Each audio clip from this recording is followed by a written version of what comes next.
you're born here, so you may be English, and you spend most of the time in English school, and you speak English. So does that make you English? But you hang around with Chinese friends, and then you speak Chinese as well, and you think, are you Chinese? But then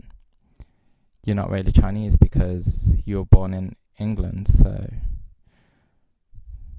what am I?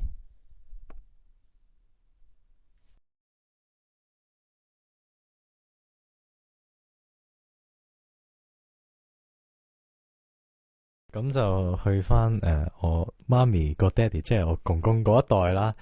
咁咧佢哋就係客家人，即係就好多都係農民嚟嘅。咁本身就好多農地啊，好多自己嘅 property 嗰啲啦。咁就但係共產黨就統治中國嗰陣咧，就將呢啲嘢攞晒啦。咁之後冇晒地啊，冇晒錢啊，咁同埋自己本身教育水平唔高，就唔可以揾啲好好報酬嘅工作，嗰度再冇工作機會，同埋即係去應付唔到自己嘅生活啦，咁就唯有過嚟英國去揾下有冇機會去改善自己嘅生活，係咯，唯有中國人最擅長嘅嘢，開唐餐館咁樣去賺錢咯。全家移民咗過嚟，因為可能覺得呢邊生活會好啲啦，咁就睇下呢邊會唔會令到生活好啲，咁賺多啲錢，咁就足夠去養起成個屋企咁樣咯。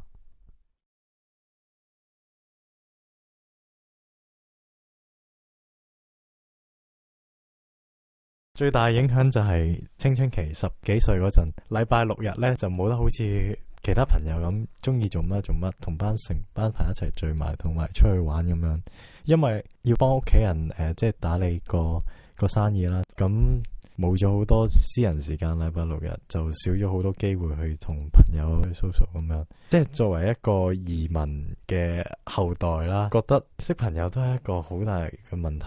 因為自己本身係中國人，冇咁容易俾人去接納，因為自己嘅種族同埋身份嘅問題啦，就同當地嘅人有好大嘅分別，無論文化上、語言上同埋外形上面都係，所以覺得好難去俾人接納，覺得平時好寂寞，因為唔知道究竟自己係屬於邊個 community 啦，即係唔知係屬於英國呢邊定係就已經中國人啦。但係呢個農曆新年就會令到我覺得我即係會清楚好多，會做翻好多傳統中國人嘅，同埋好多中國人聚晒一堂，就會覺得冇咁寂寞，因為可以同翻自己種族嘅人做翻啲自己文化傳統啊會做嗰啲嘢，所以就覺得清楚好多自己係一個中國人，會令到自己覺得冇咁 confuse 咯。